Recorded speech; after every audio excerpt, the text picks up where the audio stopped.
Bonjour, par rapport à la dernière vidéo que j'ai fait tout à l'heure dans le vignoble du Bergio, je vous avais dit que j'arrivais dans 45 minutes, donc je suis arrivé en fait 53 minutes après.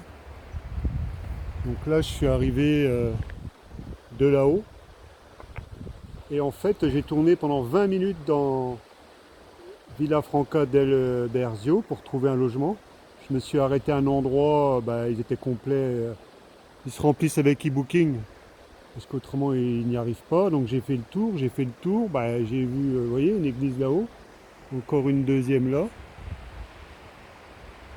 donc une là-haut, que je suis arrivé derrière, une là, et on en voit encore une grosse ici. Et en fait j'ai fait tout le tour de cette place-là, il y a plein de touristes, il y a plein de bars, oui, plein de tourisme, de touristes, plein de bars. Et j'ai tourné, j'ai tourné, j'ai tourné, je dis purée, mais je vais pas trouver un seul hôtel. Et donc là, je suis arrivé, où c'est qu'il y a la statue là qu'on aperçoit juste là-haut. Donc j'étais venu, donc je suis arrivé de là-haut, j'ai fait tout ça, je suis revenu là en bas et je suis revenu ici pour traverser cette passerelle là qui est agréable. Un peu plus bas là-haut, il y a des gens qui se baignent dans la rivière. Vous voyez, il y a beaucoup de galets, hein. On voit tout le fond là. Tout ça, c'est des galets que j'ai vu tout à l'heure dans le vignoble, on retrouvait des galets. Et là, il y a beaucoup de galets encore par ici. Et là, il y a une superbe vue, regardez ça. On voit toute la vue. Tout à l'heure, il y avait un feu, pour l'instant, là, je vois plus rien. Donc en fait, au premier abord, je dis, je me vois mal embarqué aujourd'hui, je trouve pas de logement, alors que d'habitude, je trouvais quasiment tout de suite. Là, on voit un peu, là, on est sur des crêtes de chaque côté. Et puis finalement, j'ai quand même traversé ce pont-là, qui est pas mal, hein, voilà, j'ai traversé ce pont-là. Et 50 mètres plus loin, en fait, j'ai trouvé un hôtel qui est pas mal. Je suis très bien logé. Là, j'ai récupéré un peu. Je suis allé me reposer un peu. Là, je fais une petite balade en ville. Et en fait, j'ai encore gagné du temps par rapport à demain. Parce qu'il aurait fallu, si j'avais trouvé quelque chose là-haut, il fallait que je retraverse tout ça. Donc ça prenait encore 10 minutes, un quart d'heure. Et ici, en fait, je suis à, on va dire, de l'hôtel. Là, il y a un petit rétrécissement. On est à l'ombre. Et l'hôtel est juste en face là-haut, c'est qu'on aperçoit la voiture qui arrive. Donc vous voyez, il y a quoi, il y a 100 mètres à tout casser. Euh, c'est vraiment pas mal. Donc là, vous voyez, on va arriver sur Buenos Dias. On va arriver sur le fléché de Villafranca del Bierzo. Là, on est sur l'El Camino. Donc on est presque arrivé.